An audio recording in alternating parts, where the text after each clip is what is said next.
हम मतलब JEE, NEET और बोर्ड्स के सबसे जरूरी चैप्टर्स में से एक थर्मोडायनामिक्स की दुनिया में गहराई से उतरने वाले हैं। बिल्कुल। और हमारा मिशन सिर्फ टॉपिक को कवर करना नहीं है। हम चाहते हैं कि आज के बाद थर्मोडायनामिक्स का डर हमेशा के लिए खत्म हो जाए। हाँ, हम हर कॉन्सेप्ट के पीछे का क्यों समझेंगे, हर फॉर्मूले के पीछे की कहानी जानेंगे और उन सभी एग्जाम ट्रैप्स को डिकोड करेंगे जहां ज्यादातर स्टूडेंट्स गलती करते हैं। हमारा लक्ष्य साफ है। इस एक सेशन के बाद थर्मोडायनामिक्स में आपका एक भी नंबर नहीं कटना चाहिए। हम वो सारे शॉर्टकट और पीवाईक्यू पैटर्न भी बताएंगे जो रैंक बूस्टर का काम करेंगे। तो चलिए थर्मोडायनामिक्स में पूरे मार्क्स लाने की तैयारी शुरू करते हैं। बिल्कुल। ठीक है, तो कहानी शुरू कहां से होती है? किसी भी थर्मोडायनामिक्स प्रॉब्लम को सॉल्व करने के लिए हमें सबसे पहले 3 बेसिक चीजें समझनी होती हैं: सिस्टम, प्रॉपर्टीज और वेरिएबल्स। हाँ, सिस्टम वो है जिसकी हम पढ़ाई कर रहे हैं, जैसे एक बीकर में हो रहा कोई रिएक्शन। और ये 3 तरह के होते हैं। इसे एक सिंपल से उदाहरण से समझते हैं। मान लीजिए एक कप में गर्म चाय रखी है। अच्छा। अगर कप खुला है तो उसमें से हीट यानी एनर्जी भी बाहर जा रही है और भाप यानी मास भी। ये क्या हुआ? ये हुआ एक ओपन सिस्टम। एग्जैक्टली। अब अगर हम उस कप पर एक ढक्कन रख दें तो अब भाप बाहर नहीं जा पाएगी, मतलब मास का एक्सचेंज रुक गया। लेकिन कप तो अभी भी गर्म है। हाँ, तो हीट अभी भी बाहर जा रही है, मतलब एनर्जी का एक्सचेंज अभी भी हो रहा है। तो ये बन गया एक क्लोज्ड सिस्टम। बिल्कुल। और तीसरा, जो कि एक आइडियल केस है, वो है आइसोलेटेड सिस्टम। जैसे कि एक थर्मस फ्लास्क। हाँ, सोचिए आपने वो चाय एक बहुत ही अच्छी क्वालिटी के थर्मस फ्लास्क में डाल दी। अब न तो हीट आसानी से बाहर जाएगी और न ही मास। मतलब वो अपनी सराउंडिंग से पूरी तरह कट चुका है। यही है आइसोलेटेड सिस्टम। अब आते हैं सिस्टम की प्रॉपर्टीज पर। यहाँ 2 शब्द हैं जो बहुत कंफ्यूज करते हैं, है ना? स्टेट फंक्शंस और पाथ फंक्शंस। और इसे समझने का सबसे अच्छा तरीका एक पहाड़ चढ़ने जैसा है। मान लीजिए आप पहाड़ की चोटी पर पहुंचे। ठीक है। आपकी फाइनल ऊंचाई मतलब एल्टीट्यूड किस बात पर निर्भर करती है?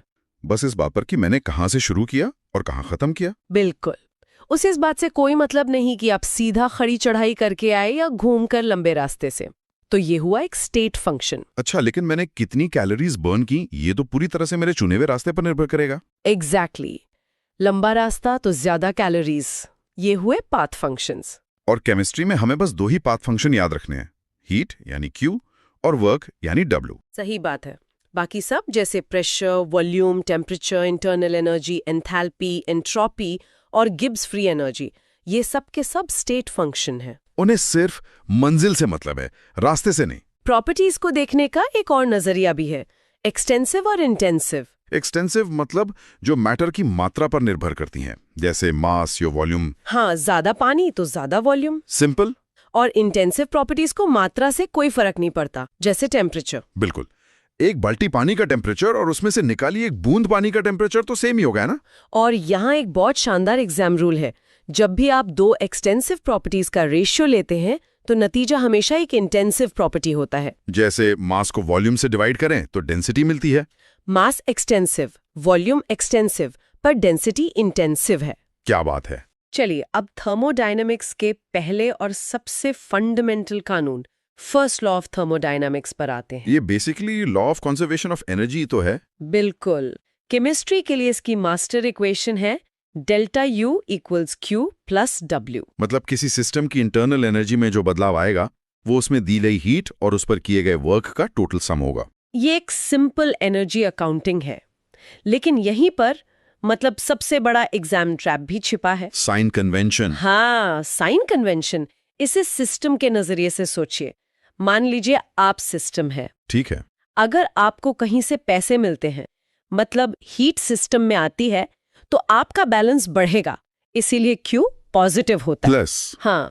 और अगर मेरे पैसे खर्च होते हैं, मतलब हीट सिस्टम से निकलती है, तो बैलेंस घटेगा यानी Q नेगेटिव, माइनस होगा। बिल्कुल। यही लॉजिक वर्क के लिए है। अगर कोई आपके लिए काम कर दे, जैसे गैस को कंप्रेस किया जाए, तो सिस्टम की एनर्जी बढ़ जाती है। तो work done on the system, W हुआ पॉजिटिव प्लस। हाँ। और अगर आपको खुद काम करना पड़े, जैसे गैस एक्सपैंड होके पिस्टन को धकेले, तो आपकी एनर्जी खर्च होगी, तो work done by the system negative हो गया। हाँ। और यहाँ एक बहुत बड़ी चेतावनी है। आपने फिजिक्स में शायद पढ़ा हो कि फर्स्ट लॉ की equation delta U is equal to Q minus W होती है। हाँ, ये बहुत कंफ्यूजिंग है। ये गलत नहीं है, बस नजरिए का फर्क है। फिजिक्स अक्सर इंजनों के पॉइंट ऑफ व्यू से सोचता है। हमें एग्जाम में सिर्फ और सिर्फ IUPAC केमिस्ट्री कन्वेंशन यानी delta U is equal to Q plus W ही फॉलो करना है, वरना नेगेटिव मार्किंग पक्की है। ठीक है, अब जब वर्क की बात छिड़ी है तो अलग अलग प्रोसेस में इसके फॉर्मूले देख लेते हैं, क्योंकि न्यूमेरिकल्स तो यहीं से बनते हैं। हाँ, सबसे कॉमन है इरिवर्सिबल एक्सपेंशन। इसका फॉर्मूला है W is equal to minus PX into V2 minus V1। और इसका एक स्पेशल केस है फ्री एक्सपेंशन, मतलब वैक्यूम में फैलना। अच्छा, जहां बाहर कोई प्रेशर ही नहीं है, Px इज इक्वल टू 0। तो अगर गैस को फैलने के लिए किसी चीज के खिलाफ धक्का ही नहीं लगाना पड़ रहा तो कोई काम नहीं हुआ। मतलब W इज इक्वल टू 0। और ये तो एक बहुत ही पॉपुलर MCQ है। बिल्कुल। फिर आता है सबसे efficient process, reversible isothermal expansion. Reversible का मतलब है ये प्रोसेस इतने धीरे धीरे होता है कि हर स्टेप पर सिस्टम इक्विलिब्रियम में रहता है। हाँ, और ये ज्यादा से ज्यादा काम करने का तरीका है। इसके दो फॉर्मूले हैं, एक वॉल्यूम के टर्म्स में W is equal to minus 2.303 nRT log V2 V1 और एक प्रेशर के टर्म्स में W is equal to minus 2.303 nRT log P1 P2। और एक सबसे आसान केस है आइसोकोरिक प्रोसेस। आइसो मतलब सेम, कोरेक मतलब वॉल्यूम, तो वॉल्यूम कांस्टेंट।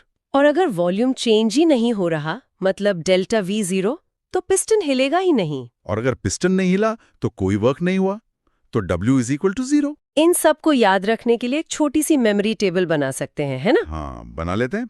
आइसोथर्मल मतलब टेम्परेचर कांस्टेंट, तो डेल्टा T 0। एडियाबैटिक मतलब कोई हीट एक्सचेंज नहीं, तो Q0। आइसोकोरिक मतलब वॉल्यूम कांस्टेंट, तो W 0। और आइसोबैरिक मतलब प्रेशर कांस्टेंट, तो Q is equal to delta H। बहुत बढ़िया। अब थर्मोडायनेमिक्स के दो और बड़े किरदारों से मिलते हैं, इंटरनल एनर्जी U और एंथैल्पी H। U तो सिस्टम की सारी एनर्जी का टोटल है। एंथैल्पी की परिभाषा है H is equal to U plus PV, पर इसका एक बहुत प्रैक्टिकल मतलब है। हाँ, ज्यादातर केमिकल रिएक्शंस हम कहाँ करते हैं? लैब में, खुली टेस्ट ट्यूब में। मतलब कांस्टेंट एटमॉस्फेरिक प्रेशर पर। एंथैल्पी H हमें कांस्टेंट प्रेशर पर होने वाले हीट चेंज के बारे में ही बताती है। इसीलिए ये केमिस्ट्स के लिए इतनी जरूरी है। बिल्कुल। और गैसियस रिएक्शंस के लिए जो फॉर्मूला सबसे ज्यादा काम आता है वो है इनके बीच का relation, delta H is equal to delta U plus delta NG/RT। ये न्यूमेरिकल्स की जान है, लेकिन यहाँ एक ट्रैप है। वो है डेल्टा NG में। यहाँ G का मतलब है गैस। एग्जैक्टली। आपको सिर्फ गैसियस प्रोडक्ट्स के मोल्स में से गैसियस रिएक्टेंट्स के मोल्स को घटाना है। अगर रिएक्शन में कोई सॉलिड या लिक्विड है तो उसे पूरी तरह से नजरअंदाज कर देना है। हाँ, यहीं पर एक और PYQ फेवरेट कॉन्सेप्ट है। हमने देखा था कि आइसोथर्मल प्रोसेस में डेल्टा T 0 होता है। ठीक है। अगर हम एक आइडियल गैस की बात कर रहे हैं तो उसकी इंटरनल एनर्जी और एंथैल्पी सिर्फ टेम्परेचर पर डिपेंड करती हैं। तो अगर डेल्टा T 0 है तो बिना सोचे समझे delta U is equal to 0 और delta H is equal to 0 लिख सकते हैं। ये एक बहुत बड़ा शॉर्टकट है। बिल्कुल। चलिए अब एंथैल्पी कैलकुलेशन की एक और पावरफुल टेक्निक देखते हैं, हेसेस लॉ। ये लॉ बहुत ही सीधा और लॉजिकल है। ये कहता है कि एंथैल्पी एक स्टेट फंक्शन है। तो टोटल एंथैल्पी चेंज रास्ते पर निर्भर नहीं करता। एक रिएक्शन चाहे एक स्टेप में हो या 10 स्टेप्स में, टोटल डेल्टा H हमेशा सेम रहेगा। और इस लॉ का इस्तेमाल करके हम किसी भी रिएक्शन की एंथैल्पी डेल्टा H RXN निकाल सकते हैं। फॉर्मूला है delta H RXN is equal to sigma delta HF naught products minus sigma delta HF naught reactants. यहाँ एक छोटा सा नियम याद रखना है। किसी भी एलिमेंट की अपनी सबसे स्टेबल स्टैंडर्ड स्टेट में हीट ऑफ फॉर्मेशन यानी डेल्टा H नॉट स्टेफ 0 मानी जाती है। जैसे O2G, C ग्राफाइट, Br2L, इन सब की डेल्टा HF 0 होगी। लेकिन ध्यान रहे Br2G की 0 नहीं होगी। क्यों नहीं होगी? क्योंकि ब्रोमीन की स्टैंडर्ड स्टेट लिक्विड होती है, गैस नहीं। सही पकड़ा।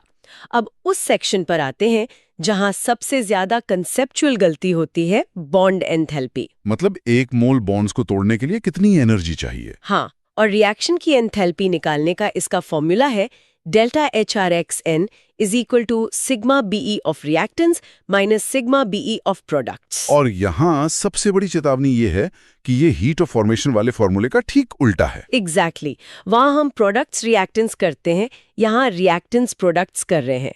ऐसा क्यों? इसका एक बहुत सुंदर लॉजिक है ना? हाँ है। कोई भी केमिकल रिएक्शन 2 स्टेप्स में होता है।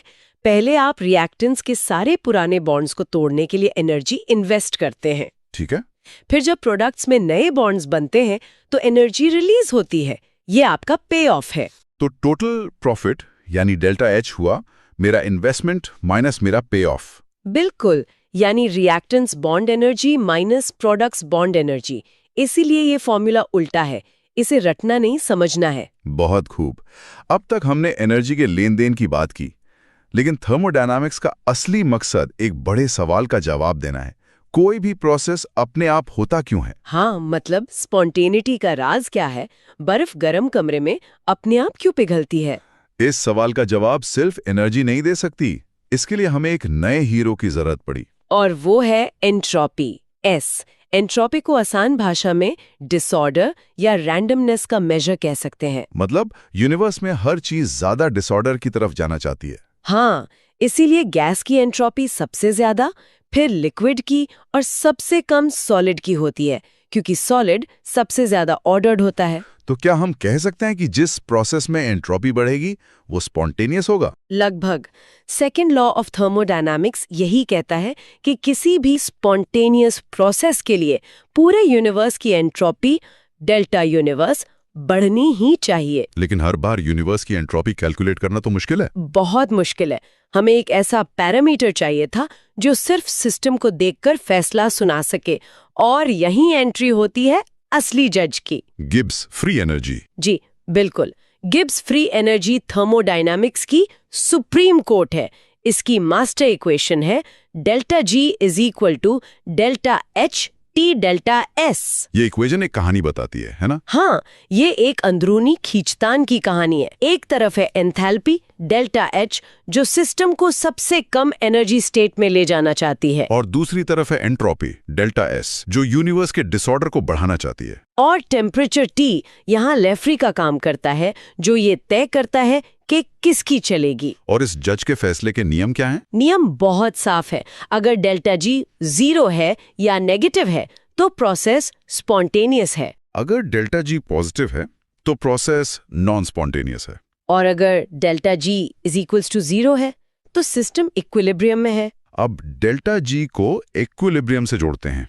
एक बहुत ही जरूरी रिलेशन है। Delta G degree is equals to -2.303 RT log K। ये नीट और जेई का फेवरेट टॉपिक है। सोचिए, अगर किसी रिएक्शन का K बहुत बड़ा है, मतलब रिएक्शन लगभग पूरा हो जाता है, हाँ, तो log K पॉजिटिव होगा, और माइनस साइन की वजह से डेल्टा G डिग्री बहुत ज्यादा नेगेटिव होगा। मतलब रिएक्शन हाईली स्पॉन्टेनियस है। और स्पॉन्टेनिटी के लिए वो जो एक टेबल है उसे याद करने का कोई आसान तरीका है? उसे रटने की जरूरत ही नहीं है। चलिए देखते हैं। केस 1, डेल्टा H नेगेटिव और डेल्टा S पॉजिटिव, दोनों ही चीजें प्रोसेस के पक्ष में है, तो वो हमेशा स्पॉन्टेनियस होगा। केस 2, डेल्टा H पॉजिटिव और डेल्टा S नेगेटिव, दोनों ही चीजें खिलाफ हैं, तो वो कभी भी स्पॉन्टेनियस नहीं होगा। बिल्कुल।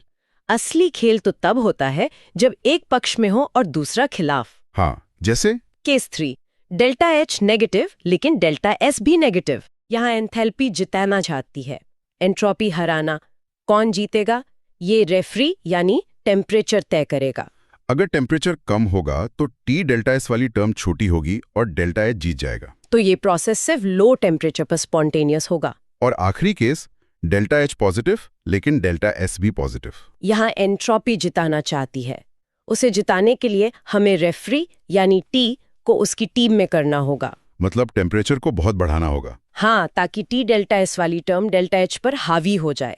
तो ये प्रोसेस सिर्फ हाई टेम्परेचर पर स्पॉन्टेनियस होगा। शानदार। चलिए अब एक रैपिड फायर राउंड करते हैं उन किलर एग्जाम ट्रैप्स का। Trap 1, isothermal ideal gas. जैसे ही ये शब्द दिखे दिमाग की बत्ती जलनी चाहिए। डेल्टा T 0 तो तुरंत डेल्टा U 0 डेल्टा H 0। और फर्स्ट लॉ से Q is equals to -W। Trap 2, unit conversion. ये सबसे कॉमन सिली मिस्टेक है। डेल्टा एच अक्सर किलो जूल में होता है और डेल्टा एस जूल्स में। डेल्टा जी की कैलकुलेशन से पहले हमेशा डेल्टा एस को 1000 से डिवाइड करके केजे में बदलना मत भूलना। Trap 3, delta n g confusion. हम इसे फिर से दोहरा रहे हैं क्योंकि ये बहुत जरूरी है। Delta H is equals to delta U plus delta n g R T में सिर्फ गैसें गिननी है। Trap 4, free expansion, ideal gas. इसमें सब कुछ जीरो होता है। W is equals to 0 delta U is equals to 0 और Q is equals to 0। Trap 5, exothermic not spontaneous. ये एक बहुत बड़ा मिथ है। हाँ, कि हर एक्सोथर्मिक रिएक्शन स्पॉन्टेनियस होता है। स्पॉन्टेनिटी का फाइनल फैसला सिर्फ डेल्टा जी करता है। आखिर में उन PYQ पैटर्न्स को देखते हैं जो बार बार पूछे जाते हैं।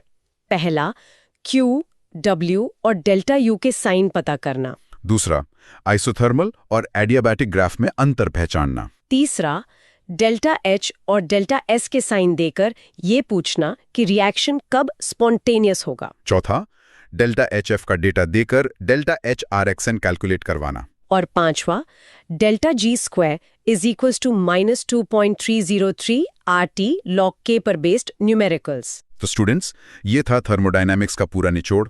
हमने सिस्टम से लेकर गिब्स फ्री एनर्जी तक सब कुछ कवर किया और सिर्फ क्या नहीं बल्कि क्यों पर भी ध्यान दिया। याद रखें, थर्मोडायनामिक्स साइन और लॉजिक का खेल है। अगर आप कॉन्सेप्ट्स के पीछे की कहानी को समझ गए तो आपको फॉर्मूले रटने की जरूरत नहीं पड़ेगी। इन नियमों और शॉर्टकट्स को मास्टर कर लीजिए और फुल मार्क्स आपके हैं। अगर ये सेशन आपके लिए मददगार था तो वीडियो को लाइक करना न भूलें, अपने दोस्तों के साथ शेयर करें और कमेंट्स में हमें बताएं कि आप अगला वन शॉट सेशन किस टॉपिक पर चाहते हैं। और आगे आने वाले ऐसे ही रैंक बूस्टर सेशंस के लिए सब्सक्राइब जरूर करें।